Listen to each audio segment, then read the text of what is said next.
Operation midnight hammer ایک ایسا mission جہاں امریکہ نے ایران کی نیوکلیئر طاقت کو کمزور کرنے کے لیے ڈائریکٹ ملٹری آپریشن کا راستہ اختیار کیا۔ 125 ایئر کرافٹس نے فورڈو، نتانز اور اصفہان جیسے اہم نیوکلیئر سینٹرز پر شدت بھرا حملہ کیا۔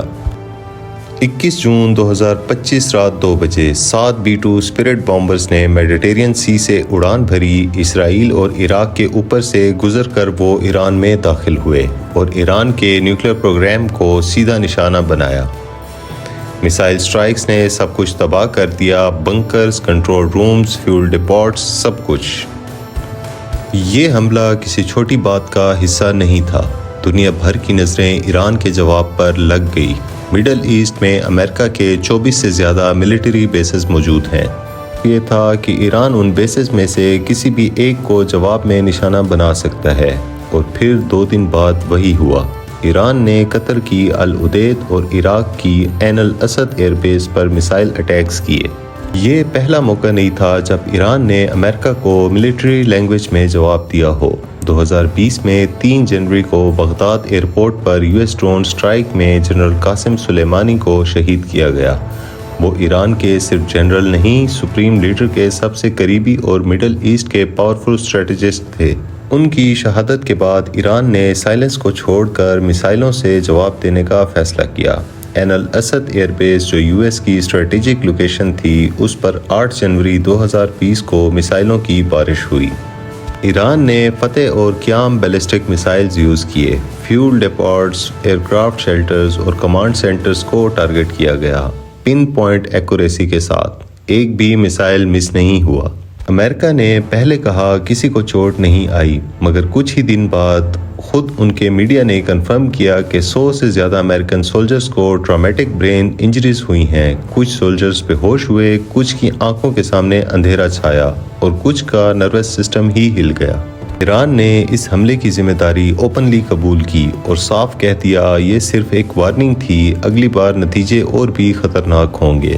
اس وقت US پریزیڈنٹ ڈونلڈ ٹرمپ نے معاملہ دبانے کے لیے کہہ دیا آل از ویل، لیکن سیٹلائٹ امیجز، گراؤنڈ سے ملنے والی ویڈیوز اور بیفور آفٹر ویژولز نے اصلی تصویر دنیا کے سامنے رکھ دی۔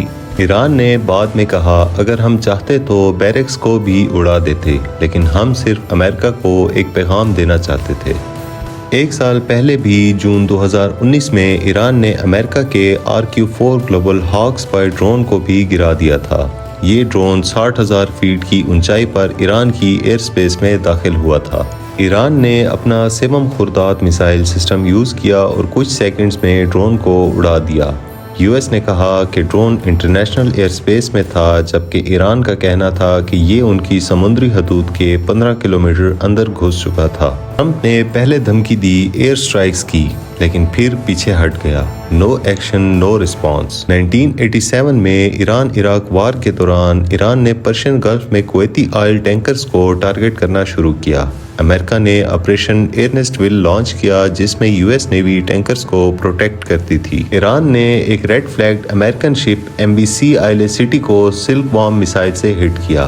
18 لوگ زخمی ہوئے اور شپ کا امریکن کیپٹن اندھا ہو گیا۔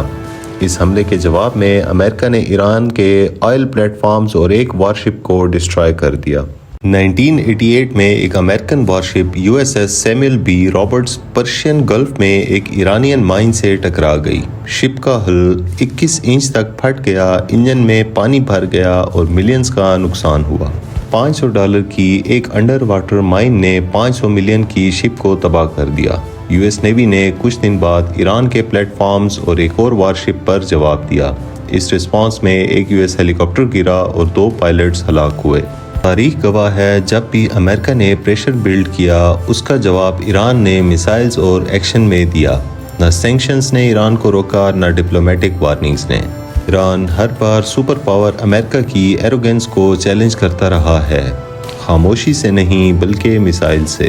دوستو، آپ کیا سمجھتے ہیں؟ کیا ایران سچ میں دنیا کی ایک انٹچیبل فورس بن گیا ہے؟ اپنی رائے کمنٹ میں ضرور بتائیے گا۔ اگر ویڈیو پسند آئے تو لائک اور شیئر کریں۔ ملتے ہیں اگلی پاورفل اور فیکچول ویڈیو میں۔